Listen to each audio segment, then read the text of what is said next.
Hey everybody, Rich Lovell with the Vacaville Baseball Barn, Master Instructor with the Epstein Hitting System. And today I want to cover and go over the role and function of the hips.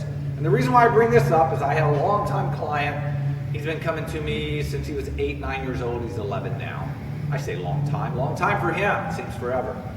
And one of the things that I noticed that he was doing, it's been a while since he's been in, so he came in for a tune-up, is that his body was curling like this, and his back leg was really straight at contact.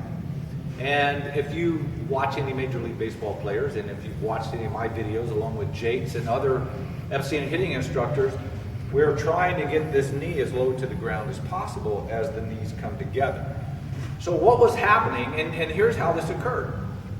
He plays for an organization that happened to pay for, 4 or 5 weeks to go to another instructor.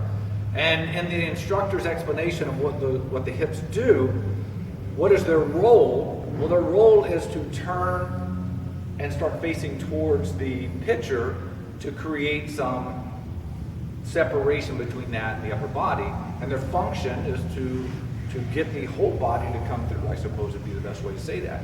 But in his explanation, he would say thrust the hips forward. So as you thrust the hips forward, that creates a little bit of a push off this back leg.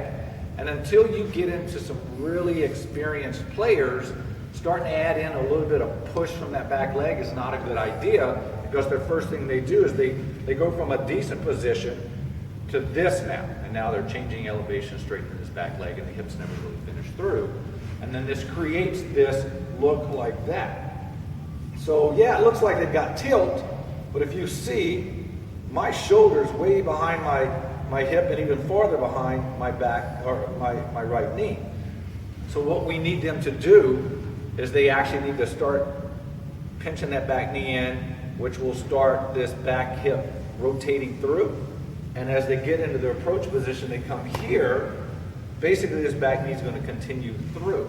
And if the back foot continues through, that tells me that their hips are getting through. But what's not happening here, let me try to get set here again. What's not happening here is I get into contact there, my back is not now arched.